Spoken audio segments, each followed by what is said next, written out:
Tang Xiaoman woke with a start and found herself lying in a hospital bed. The moment a nurse entered, vigilance sharpened her gaze. She yanked the 4-needle from her hand and prepared to fight. 4 years of surviving the apocalypse had stripped away the timid young woman she had once been. If anyone tried to harvest her kidney again, she would fight to the death. "Miss Tang, you're awake." The nurse stared at her murderous expression. "Mr. Gu said that as soon as you recovered, you were to return to work." Gu Hang was the chief executive of the Gu Corporation and Tang Xiaoman's fiancé. In her previous life, she had protected him through countless battles. Her jade bracelet contained a pocket dimension, and she had stored food and supplies for him until nothing remained. Then he had revealed why he had kept her close. His beloved Su Ro needed regular transfusions and might eventually need a kidney. Tang Xiaoman had been nothing more than a convenient blood bank and reserve organ donor. When she refused to surrender a kidney, Gu Hang let her die. Yet the nurse was talking about office work, something that had vanished 4 years earlier. Gu Hang's assistant, Xu Jia, entered with open impatience. "Tang Xiaoman, you're finally awake. Mr. Gu has asked about you several times. Since you're conscious, return to the company immediately. Your absence is delaying an important project." Tang Xiaoman recognized the scene. 1 month before the apocalypse, she had collapsed from overwork. Gu Hang had shown no concern and sent Xu Jia to drag her back to the office. She had been reborn. To prove that this was not a dying hallucination, Tang Xiaoman snatched the discarded 4-needle and drove it into Xu Jia's hand. Xu Jia screamed, "Have you lost your mind? Just because Mr. Gu doesn't love you, tell him I'll deal with work myself." Tang Xiaoman left the hospital with a calmness that frightened the assistant more than rage would have. Heaven had given her another chance. This time, everyone who had betrayed her would pay. At the Gu Corporation, employees greeted her without asking whether she had recovered. They were accustomed to her working through illness and exhaustion. Tang Xiaoman had grown up in an orphanage after disappearing as a child. Her father, Su Qing, found her when she was 15, but her mother was already dead. Su Qing had married into the Tang family, taken control of his late wife's company, and renamed it after himself. He favored his second wife, Luo Yafeng, and their children, Su Ro and Su Ku. Tang Xiaoman, despite being the rightful Tang heir, had been treated as an intruder in her own home.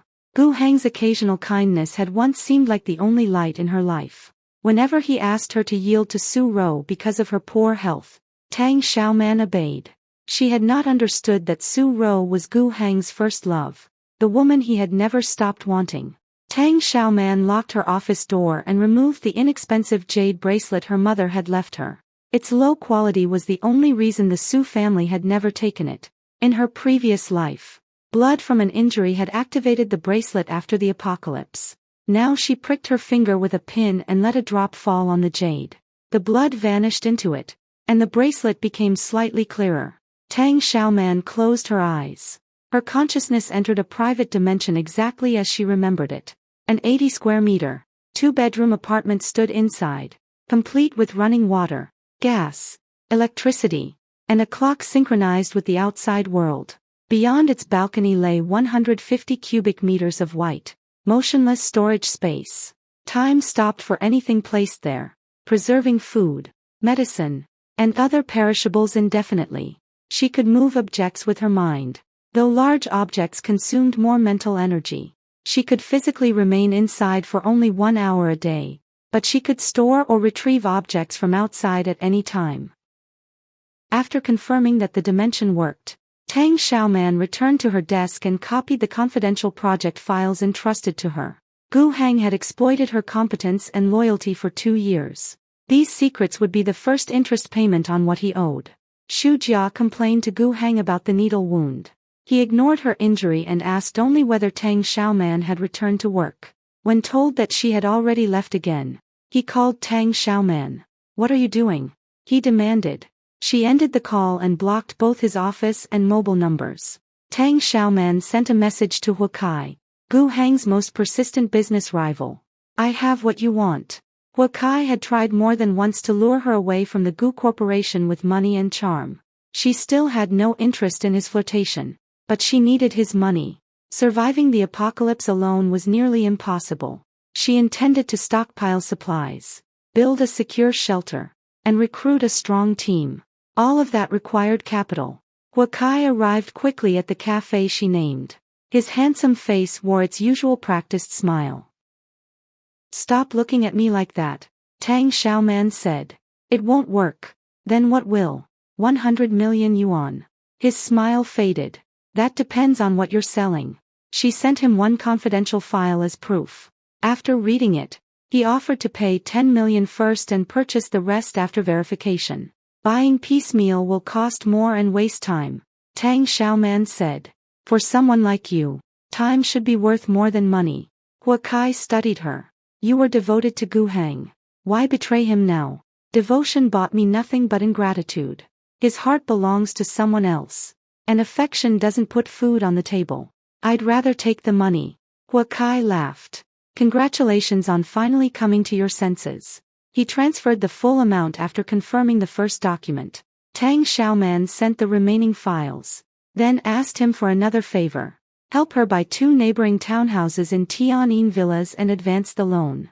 Huakai objected to her imperious tone until she reminded him that they could become long-term partners. In her previous life, he had proved resourceful and, despite his playboy reputation, far more principled than Gu Hang. She trusted his self-interest even if she did not entirely trust him. The 2 vacant townhouses stood at the highest northern edge of Tian'an villas. During the great flood of her previous life, ordinary apartment buildings had been submerged above the 10th floor. While this area remained dry, their absent owners had never returned, and raiders eventually occupied the properties. With Huakai's help, Tang Xiaoman completed the purchase that day. Falling property prices allowed her to buy both homes for 20 million yuan, with a 4 million yuan down payment and 16 million financed. By the time installments came due, money would be worthless. If Huakai survived, she could repay him in supplies. That evening, Tang Xiaoman hired a top renovation company. She demanded that the adjoining courtyards be joined and surrounded by higher, thicker walls. The exterior walls and roofs were to be reinforced against bullets and explosions. High-strength steel, protective mesh, shatter-resistant glass, electric fencing, insulation, waterproofing, and corrosion-resistant coatings would turn the properties into a fortress. She also ordered a deep well, a boiler, independent underfloor heating, and a large fireplace. She paid a 2 million yuan deposit and required the work to be completed within 7 days. Failure to meet either the deadline or the protective specifications would require double compensation. The manager adjusted his glasses. "Miss Tang, have you heard something? Are we expecting an invasion?"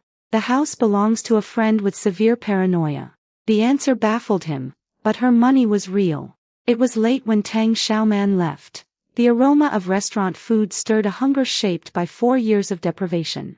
She ordered braised fish, crabs, dumplings, pork knuckle, pig's trotters, and ice-cold cola. The waiter stared at the table and asked how many people were coming. "Several friends." No friends arrived. Tang Xiaoman ate alone until tears ran down her face. Fresh, hot food had become an unimaginable luxury in the apocalypse. In this life she would live well, and no one who had harmed her would escape repayment. She stored the leftovers in her dimension, returned to her rented apartment, and ordered lemonade simply because she could. The convenience of the old world felt miraculous. Exhaustion finally forced her to sleep. The next morning, Xu Jia called from another number. "Mr. Gu says that if you miss today's 9 o'clock meeting, you're fired. Then tell him to fire me." Tang Xiaoman blocked that number too. In Su Ro's private hospital room, Gu Heng dismissed Tang Xiaoman's defiance as a tantrum. Su Ro wondered whether her sister had discovered their relationship. "It changes nothing," Gu Heng said. "Her father threw her out, and she has nowhere else to go. She'll come back." Su Ro urged him to comfort Tang Xiaoman, maintaining her gentle facade. "We grew up together," Gu Heng told her. "You know how I feel. I kept her close for you. Her blood type matches yours. And if your condition worsens, she can give you a kidney." Su Ro nestled into his arms, reassured. While Gu Heng waited for Tang Xiaoman to surrender, She rented a pickup truck and drove to Tian'in Villas to inspect the renovation. Workers were already demolishing the wall between the properties. As she returned to her vehicle, a Tibetan Mastiff charged at her. She dived into the cab and slammed the door before its jaws reached her. The enormous dog clawed and bit the metal while residents shouted for security. Its owner was Su Ku, her half-brother. He had always considered Tang Xiaoman a threat to Su Ro and had trained the dog to attack her on command. Security guards arrived with tranquilizer equipment, but Su Ku released the leash and whistled. The Mastiff lunged. Tang Xiaoman stepped aside and struck the back of its head with a heavy wrench from the truck. The animal staggered but attacked again. Su Ku pulled a switchblade. Tang Xiaoman kicked it from his hand and raised the wrench, intending to break his arm without killing him. The Mastiff leaped at her from behind, forcing her to turn. She struck its skull again, but the hurried blow was not fatal. Then she heard the click of a pistol being chambered. Su Ku had drawn a compact handgun. Before he could aim, a tall man burst from the crowd and kicked the pistol from his hand. He caught it before it hit the ground and fired once. The Mastiff collapsed, shot through the eye. The hot barrel then pressed against Su Ku's forehead. Tang Xiaoman used the opportunity to beat her brother until the stranger said, "Any more and you'll kill him." The man was about 26, broad-shouldered and powerfully built. His movements and marksmanship revealed professional training. Tang Xiaoman immediately wanted him on her future team. "Then let's call the police," she said. Su Ku was arrested for instigating the dog attack, attempted homicide, and illegal possession of a firearm. Tang Xiaoman's actions were treated as self-defense, while the stranger had intervened to protect her. At the station, he identified himself as Zhou Yichen, a professional bodyguard. Tang Xiaoman asked for his contact information. He declined and walked away. His refusal only strengthened her interest. Su Qing and Luo Yafang arrived in outrage and tears. Tang Xiaoman left before they could surround her. She began stockpiling in earnest. At a supermarket, she bought rice, flour, oil, meat, eggs, produce, seasonings, drinks, and household goods by the cartload. She rented a private garage, drove each load inside, and transferred it into her dimension away from cameras. At the market, she bought freshly slaughtered chickens, ducks, rabbits, fish, pigeons, and quail. She returned for pork, beef, lamb, ribs, organs, and blood products. Living animals could not remain in the dimension when she left it, so everything had to be prepared first. After lunch, she purchased multiple varieties of rice, flour, grains, beans, fruit, and vegetables. She visited more than a dozen pharmacies for legal over-the-counter medicines, antiseptics, gauze, saline, vitamins, masks, and common treatments. Prescription medicines and advanced medical equipment would require a doctor she could trust. The first disasters would be typhoons and floods. Tang Xiaoman bought inflatable assault boats, kayaks, small motorboats, pumps, waterproof lamps, diesel generators, and solar generators. The boats occupied so much space that she moved non-perishable equipment into the apartment portion of the dimension, reserving the time-stopped storage for food and medicine. At military and outdoor supply stores, she purchased knives, protective gloves, canteens, compressed rations, boots, helmets, night vision equipment, binoculars, masks, goggles, holsters, tactical belts, camouflage fabric, sewing machines, tents, thermal sleeping bags, stoves, gas canisters, sleds, and snowmobiles. She bought sizes suitable for the team she planned to recruit. Late that night, several men followed her into the lobby of her apartment building. Tang Xiaoman ran and called the police. The attackers were caught and named Xu Jia as the person who had hired them.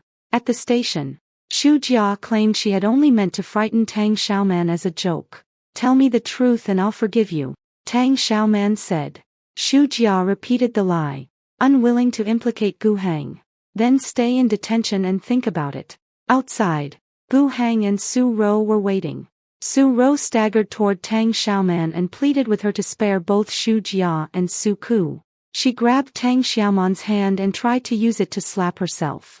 Tang Xiaoman completed the motion with a real strike. The slap knocked Su Ro sideways. Gu Heng shoved Tang Xiaoman.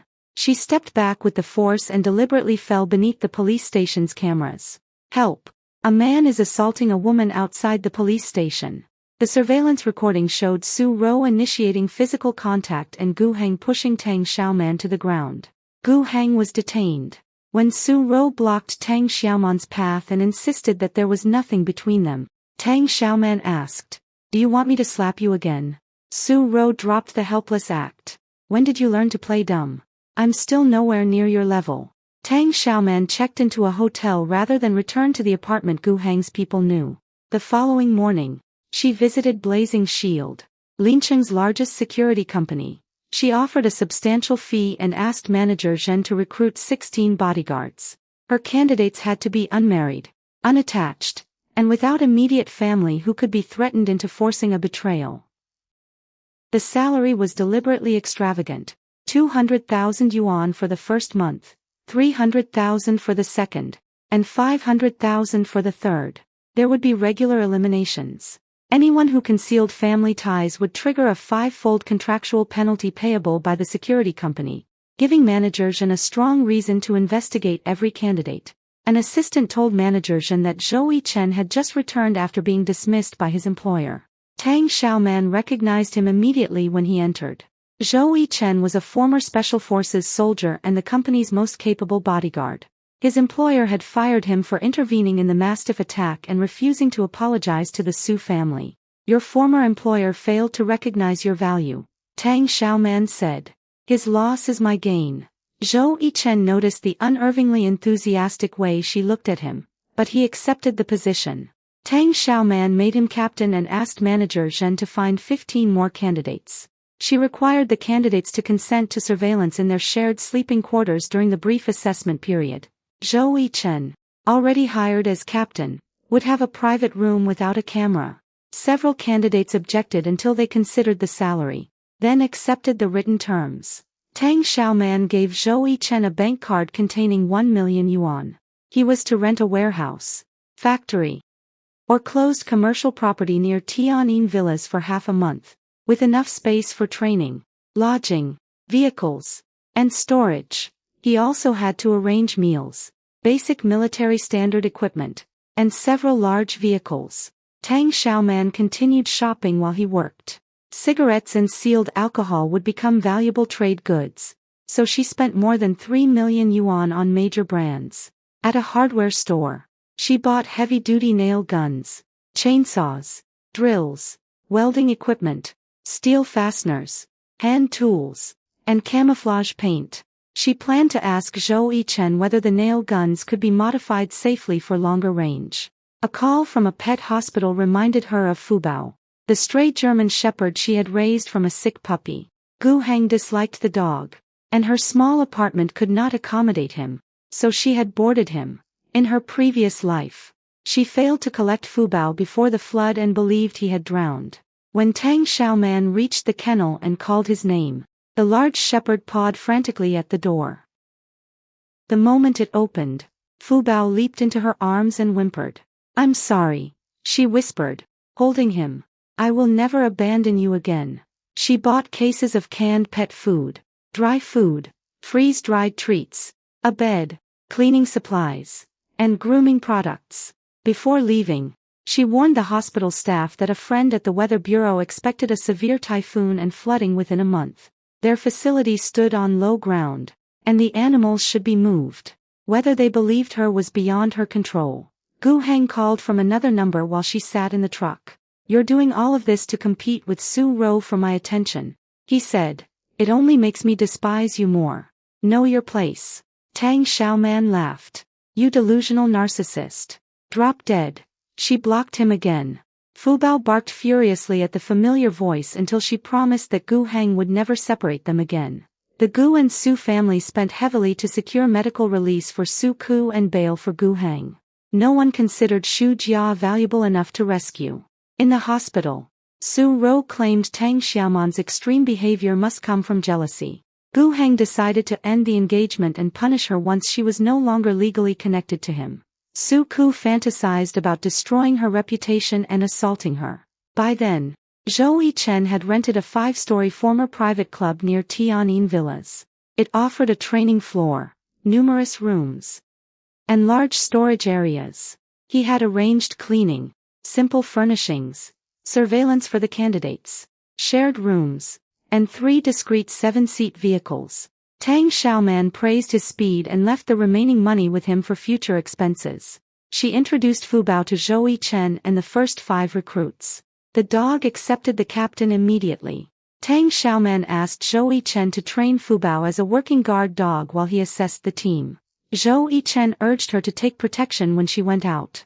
She refused because moving supplies secretly would be harder with someone beside her, but his concern confirmed that she had chosen the right captain.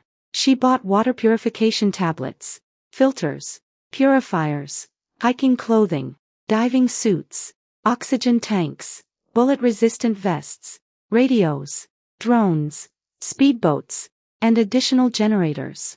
For specialized survival capsules, 2 large team models and 2 family models would arrive several days later. Diesel would be critical during long power failures and polar nights.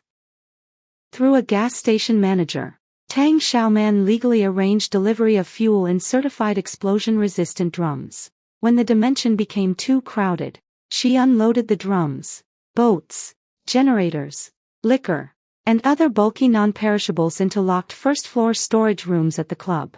She transferred more money to Zhou Yichen and asked him to discreetly obtain 5 additional tons of diesel, 1 ton of gasoline, and 200 gas cylinders, storing each type separately in compliant ground floor rooms. He questioned the quantities but carried out the instructions. On July 8, Tang Xiaoman remembered another tragedy from her previous life. A knife-wielding gang would attack Sunshine Castle Kindergarten inside Tian'an Villas. Shanshan, the young daughter of Gu Heng's private physician, Lu Jimin, had died that day. Tang Xiaoman drove toward the school at full speed. Masked men were already trying to force children into a vehicle. A teacher lay bleeding on the ground. Shanshan bit the hand holding her, broke free, and ran. A man raised his knife to strike her. Tang Xiaoman braked, lowered the window, and fired a steel nail from a heavy-duty nail gun. It struck the attacker's eye and dropped him. She rushed to Shanshan as 3 more men charged. Her second and third shots wounded 2 attackers, but they continued toward the children. Tang Xiaoman drew her military knife and engaged all 3 at close range. Shanshan, take the others inside. The little girl gathered her frightened classmates. A teacher ushered them into the building and locked the door. By the time police arrived, Tang Xiaoman had subdued the remaining attackers. One of the officers recognized her from the Mastiff case. She explained that she carried the nail gun because of her renovation and the knife because she had recently survived an attempted killing. The previous police report supported her account. Her rescue of the children was formally recorded as an act of bravery. Lu Jimin arrived and found his daughter unharmed. Shanshan threw herself into Tang Xiaoman's arms and called her a hero. At lunch, Lu Jimin thanked her and offered any help within his power. Tang Xiaoman handed him a detailed list of medical supplies, surgical instruments, diagnostic devices, oxygen equipment, refrigeration, disposable materials, medicines, vaccines, and contraceptives. Lu Jimin stared at the pages. Are you opening a private hospital? A friend is opening a clinic. Can you obtain everything legally? After confirming that the list contained no prohibited items, he agreed. Tang Xiaoman transferred a 5 million yuan deposit and asked him to work quickly. She had not saved Shanshan for payment. In her previous life, Lu Jimin had refused Gu Heng's order to remove Tang Xiaoman's kidney for Su Rou. Gu Heng retaliated by expelling him from the base, where raiders killed him. Saving his daughter repaid that debt. Later, Tang Xiaoman intended to share medicine with him. A principal doctor would be invaluable. Her next stops were an electronics center and department stores. She bought medical refrigerators, freezers, heaters, air circulation units, computers, phones, tablets, recorders, storage drives, batteries, seasonal clothing, thermal layers, shoes, underwear, toiletries, detergent, and menstrual supplies. She allowed herself some dresses, cosmetics, and skincare products too. Survival without beauty, comfort, or hope was merely prolonged dying. At a roast duck restaurant, she ate one fresh duck and bought every prepared duck the shop could spare, placing an order for 100 more the next day. Then Gu Hang sent a message. "I am ending our engagement." Tang Xiaoman replied at once. Agreed. Gu Hang had expected her to panic and beg. Instead, her answer humiliated him. He hired a private investigator to track her and planned to abduct her for Su Ro's medical needs. When the investigator reported Tang Xiaoman's rescue at the kindergarten and her connection to Lu Jimin, Su Ro warned that her sister might be trying to win the doctor over. Tang Xiaoman noticed the investigator following her from a department store parking garage. She drove to the closed club and called Zhou Chen. "Several men are following me. Get everyone ready. We're going to trap them." The pursuers entered the apparently deserted building and reached for her. More than a dozen bodyguards emerged from hiding and pinned them down. Fu Bao's growl persuaded the men to identify Gu Hang as their employer. Police collected the surveillance footage and arrested the kidnappers. The same young officer from the previous incidents recognized Tang Xiaoman yet again. She requested his contact information so she could follow the status of Gu Hang, Su Ku, and Xu Jia's cases. The evidence sent Gu Hang back into custody. This time, the Gu and Su families could not obtain bail without a letter of forgiveness from Tang Xiaoman. She ignored every call, changed her phone number, and notified only people she trusted. Managers and eventually supplied all 16 bodyguards, Zhou Yichen and 15 candidates, 7 of whom were women. Tang Xiaoman had no objection. Skill and loyalty mattered more than gender. She temporarily numbered the 15 candidates by weight and announced that after 5 days of training they would be renumbered by performance. The bottom 5 would be eliminated, leaving 10 teammates under Zhou Yichen's command. An innocent comment about the leading candidate's muscular chest caused both men and women to begin displaying their physiques, each terrified of losing the extraordinary salary. Tang Xiaoman abandoned any attempt to explain herself and fled to her room while Zhou Yichen struggled not to react. That night, Tang Xiaoman checked the club and asked Zhou Yichen to test a diesel generator. It worked but was far too loud. She instructed him to obtain soundproofing equipment and prepare the assessment for the 10 bodyguards who would remain after elimination. She also showed him a heavy nail gun. "Can you extend its effective range without making it unsafe to handle? It is already capable of causing fatal injuries at 10 meters. Zhou Yichen warned. "I need a reliable defensive tool. I won't attack anyone who leaves me alone, but I will stop anyone who comes to kill me." He agreed to examine it, though his expression made clear that he understood she was preparing for something far beyond ordinary crime. The next morning, Tang Xiaoman finally checked the gold, silver, jewelry, and jade she had recently purchased. Every piece had vanished from her dimension. At first she thought the space had stolen them. Then she saw that her daily entry limit had increased from 1 hour to 90 minutes. The apartment had expanded from 80 to 84 square meters, and the storage volume had grown by 30 cubic meters. The bracelet itself had become clearer. The dimension had absorbed the valuables as energy. Tang Xiaoman tested equal weights of gold and silver. Gold produced far more expansion. After comparing gemstones and jade of similar value, she discovered that high-quality jade gave the best return. She reserved enough money to pay the renovation balance, salaries, medical order, and survival capsules, then converted much of what remained into gold and jade. After the dimension consumed them, the bracelet improved from dull, low-grade jade to a glossy, translucent stone. Her daily entry limit rose to 3 hours. The apartment expanded into a 3-bedroom home of 97 square meters, and total storage reached 290 cubic meters. For the first time, Tang Xiaoman had more space than goods. Not long after she left the bank, a tire went flat. A dozen tattooed men armed with baseball bats surrounded her car. Their scar-faced leader announced that someone had paid them to break her limbs. Tang Xiaoman opened the door as if surrendering, reached into her dimension under cover of the movement, and pulled out a chainsaw. Its roar scattered the attackers before a blow was exchanged. She changed the tire herself and continued to the rented garage. The 4 survival capsules and 10 oxygen packs had arrived. 2 team-sized capsules filled most of the garage. The 2 smaller family models stood outside. Tang Xiaoman paid the balance and asked the supplier to obtain 50 gas masks and 20 protective suits. She moved the capsules and oxygen packs into the enlarged dimension, reorganizing the supplies from floor to ceiling. With the most important flood survival equipment secured, some of the pressure in her chest finally eased. Yet the apocalypse was still approaching. The villas were unfinished. The team had not been tested, and countless supplies remained to be purchased. Tang Xiaoman checked her rapidly shrinking bank balance. For the first time since discovering how to expand the dimension, she faced a new problem. What would she do when the money ran out? The answer arrived before she left the garage. Hua Kai called. You neglected to mention that the files you sold me would save my company nearly 200 million yuan.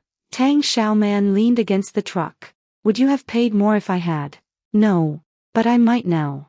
The Gu Corporation tried to change its bid at the last minute. Your documents let us block them before they could move. I promised a pleasant next collaboration, so consider this a performance bonus. Her phone displayed a new transfer. 20 million yuan. Tang Xiaoman laughed for the first time that day. Hua Kai, you may be a shameless businessman, but today you are my favorite shameless businessman. Such moving praise. Now tell me why a woman who sold corporate secrets, bought 2 houses on the highest ground in Lincheng, and ordered enough survival equipment for a naval unit is pretending nothing unusual is happening. She fell silent. Hua Kai's frivolous manner concealed a sharp mind. If she told him the full truth, he might dismiss her as insane. If she said nothing, he and the people around him could die in the flood. Within a month, a typhoon will strike Lincheng, she said. It will be stronger than anything in the official forecast. The flood will not recede quickly, and it will be followed by other disasters. Move your family and your most reliable people to high ground. Store food, water, medicine, fuel, and cold weather equipment. Do not rely on the power grid or the government reaching you in time. The playful note disappeared from his voice. How certain are you? Certain enough to bet every yuan I have in my own life. Hua Kai did not ask for a source. Send me a list. If this is an elaborate attempt to make me waste money, I will send you the bill. If I'm wrong, I'll pay it. And if you're right, Tang Xiaoman looked at the survival capsules filling the garage. Then stay alive long enough to repay me. The 20 million solved the immediate problem. She used part of it to complete Lu Jimin's medical order, pay the renovation balance, and purchase dry staples for the team. Zhou Yichen handled communal supplies with the same ruthless efficiency he brought to training.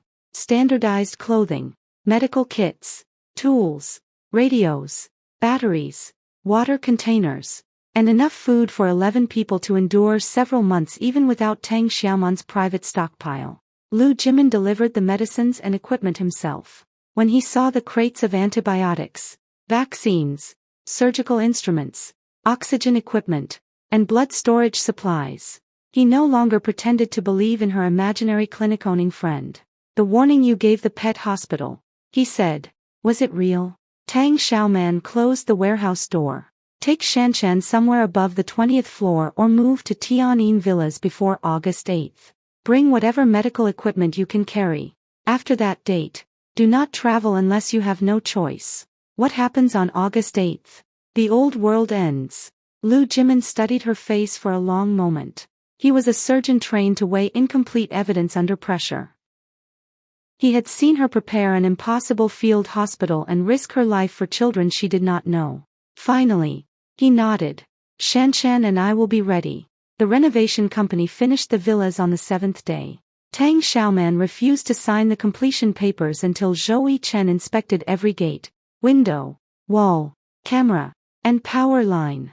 He found 2 weak welds and a blind spot in the southern camera coverage. The contractor repaired both before receiving the final payment. Behind the steel gate, the 2 properties now functioned as one compound. One villa held living quarters, a clinic, a kitchen, and a communications room. The other contained team dormitories, workshops, and storage. Solar panels and generators provided redundant power. The deep well supplied water to a filtration system. Reinforced shutters could seal every window. And the perimeter lights could run independently of the city grid. Tang Xiaoman moved the survival capsules, medical equipment, fuel, boats, generators, and communal supplies into the compound. Only the most valuable and perishable goods remained in her pocket dimension. She created a written inventory for the visible stock so that no one would need to know how much more she carried on her wrist. 5 days after recruitment, Zhou Yichen conducted the assessment. He did not rely on staged sparring alone. The candidates had to navigate a smoke-filled building, treat a simulated arterial wound, repair a disabled vehicle, ration supplies, keep watch through a sleepless night, and respond to conflicting orders without abandoning civilians. Physical strength mattered, but judgment mattered more. The 5 lowest-ranked candidates were dismissed with full pay for the assessment period. The remaining team consisted of Zhou Yichen and 10 bodyguards. Among them were Li Yan, a former military medic, Chen Mo, a mechanic who could repair almost anything with an engine, Han Lei, an expert marksman, and Zhao Ning, a quiet female scout whose small frame had caused several men to underestimate her until she outperformed them in every stealth exercise. Tang Xiaoman gathered the 11 in the training hall. "Your probation is over," she said. "Now I will tell you why I hired you. A catastrophic storm will strike on August 8th. I believe the city will lose power, communications, transport, and effective government control. Flooding may last for months. Extreme cold will follow." Several people exchanged uneasy looks, but no one laughed. They had seen the supplies, the reinforced villas, and the urgency behind every order. "You have a choice," Tang Xiaoman continued. "Anyone who wants to leave will receive 3 months' salary today. I will give you a supply pack and the same warning I gave my friends. If you stay, you will move into the compound, follow Zhou Yichen's command structure, and treat every member as part of the same survival unit. Theft, assault, deliberate waste, and betrayal will mean expulsion. Rank will not buy extra food, and neither will flattery." "What about you?" Li Yan asked. "Do the rules apply to the person who owns the food?" "Especially to me. Inventory will be recorded, communal decisions will be documented, and medical need will take priority over status." No one left. Zhou Yichen waited until the others had begun packing before approaching her. "You said you had information from someone high up." "I lied." "I know. And you stayed." "Your explanation is impossible," he said. "Your preparations are not. People lie for attention. They do not usually spend a fortune building an independent survival system and then give strangers a chance to walk away with 3 months' salary." Tang Xiaoman met his steady gaze. "Do you need the truth now? I need to know whether your orders keep people alive." "So far, they do. The rest can wait." That answer earned him more trust than any declaration of loyalty could have. The Gu and Su families did not give her the same peace. Unable to secure Gu Hang's release without Tang Xiaoman's forgiveness, Su Qing and Luo Yafang arrived at the club with lawyers and bodyguards. Tang Xiaoman received them in the lobby beneath 3 cameras. Su Qing threw a document onto the table. "Sign it. Gu Hang is your fiancé. You cannot ruin his life over a misunderstanding. The engagement is over. Marriage agreements between families are not children's games. Neither is kidnapping." Luo Yafang began to cry. "Xiaoman, Ro is ill. Ku is injured. And your father hasn't slept for days. Must you destroy the entire family before you're satisfied?" Tang Xiaoman looked at the woman who had spent years provoking conflict while pretending to make peace. "When Su Ku trained a dog to tear me apart, did you ask whether he intended to destroy the family? When Gu Hang sent men to kidnap me, did you ask what he planned to do after they succeeded? You weren't harmed." Su Qing snapped. "Not because any of you showed mercy." She pushed the document back. "I will not sign. If you return to threaten me, the footage goes to the police and every major news outlet that still wants a story about the Gu Corporation." Su Qing's face twisted. "Without this family, you are nothing. Then it should be easy for you to live without me." Zhou Yichen opened the door. The meeting was over. In the final week, The signs began to align with Tang Xiaoman's memories. Coastal pressure dropped at an impossible rate. Fish washed onto beaches. Migrating birds vanished. Weather agencies issued increasingly urgent bulletins, though officials still described the approaching storm as manageable. Huakai called again. He had moved his parents, several engineers, and a convoy of supplies into a distribution center on elevated ground. Lu Jimin and Shanshan occupied 2 rooms inside Tang Xiaoman's compound and converted the clinic into a functioning emergency ward. The pet hospital relocated most of its animals after the director decided that an unnecessary move was better than a mass drowning. At noon on August 8, the sky turned black. Rain struck Lincheng in solid sheets. Within an hour, storm drains failed. By evening, vehicles floated through the lower streets. The river breached its barriers after midnight, and water swallowed entire neighborhoods. Tian'an villas lost grid power, but Tang Xiaoman's compound remained lit. Its pumps diverted runoff, the reinforced walls resisted debris, and the well stayed clean. Zhou Yichen organized rotating watches while Chen Mo monitored the generators. Li Yan and Lu Jimin treated injured residents who reached the gate. Tang Xiaoman did not open the compound indiscriminately. Doing so would have doomed everyone. She admitted people only after they surrendered weapons, passed a medical check, and accepted work assignments. Empty villas within the high section became temporary shelters. Huakai's convoy reached them on the second day, bringing engineers, grain, tools, and 2 satellite communication units. You were right, he told Tang Xiaoman as thunder shook the walls. I wish I hadn't been. For 9 days. Rain did not stop. The Gu and Su families arrived on the 10th night in 2 armored vehicles. Gu Hang had escaped custody when floodwater forced the detention center to evacuate. Su Ku lay feverish with an infected wound. Su Ro was pale and weak, and Su Qing and Luo Yafang had lost nearly all their food. Gu Hang stood beyond the outer gate, rain streaming from his hair. Xiaoman, open the door. Whatever happened before, we are family. Tang Xiaoman watched him through the camera feed. In her previous life, she would have opened every lock at the sound of his voice. Surrender your weapons, she said through the intercom. Everyone undergoes quarantine and works for rations. You will receive no special treatment. Su Qing slammed a hand against the steel. I am your father. Then you should have no difficulty following the same rules as everyone else. Gu Hang's expression hardened. Su Ro needs treatment. Dr. Lu is inside. Let us through. Lu Jimin joined Tang Xiaoman at the monitor. Su Ro's chronic condition requires medication and observation. It does not require Tang Xiaoman's blood, and there is no medical basis for removing her kidney. There never was. For the first time, Gu Hang looked unsettled. Lu continued. You asked me to falsify tests before the disaster. I refused. Do not use medicine to disguise abuse. Su Ro swayed against Gu Hang. I never asked him to hurt you, sister. I only wanted to live. Tang Xiaoman remembered 4 years of needles, weakness, and fear. So did I. She allowed the family into an empty villa outside the inner compound after every weapon was confiscated. They received dry clothes, basic treatment, and the same rations as other refugees. It was more mercy than they had ever shown her. They mistook mercy for weakness. Within 3 days, Su Ku tried to bribe a dismissed security guard into revealing the compound's layout.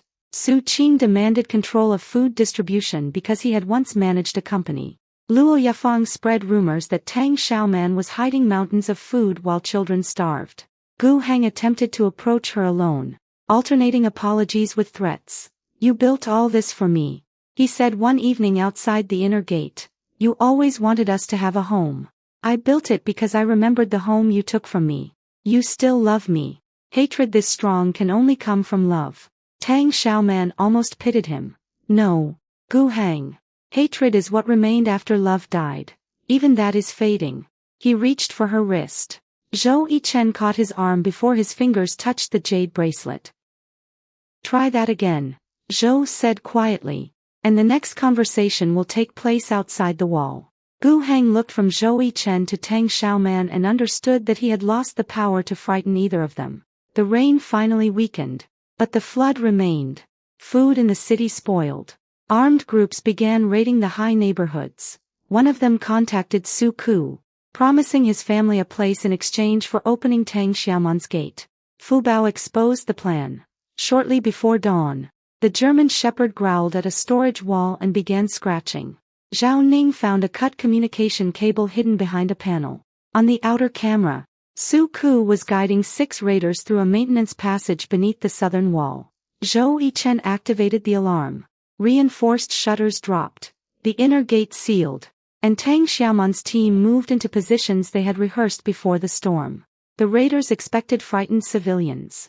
Instead, floodlights blinded them as they emerged. Han Lei covered the courtyard from the roof. Li Yan protected the clinic. And Zhao Ning cut off the passage behind them. Tang Xiaoman and Zhou Yichen confronted Su Ku near the generator room. You should have died when I sent the dog after you. Su Ku spat. He raised a stolen pistol. Fu Bao struck his arm from the side, and the shot went into the ceiling. Zhou Yichen disarmed him while Tang Xiaoman shut down the raider who tried to reach the fuel controls. The fight lasted less than 4 minutes. Every attacker was captured alive except one who drowned attempting to flee through the flooded passage. Surveillance footage recorded Su Ku giving directions and promising the raiders Tang Xiaoman supplies. The Refugee Council voted to expel the entire Su family. Tang Xiaoman abstained. She did not need to decide their punishment.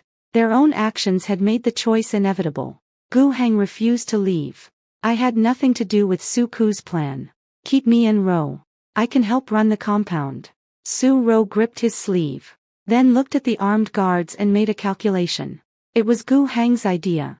She said. He told Ku that once the supplies were his, he would make me the lady of the base. I tried to stop them. Gu Heng stared at her. Ro, what are you saying? You kidnapped Tang Xiaoman for my blood.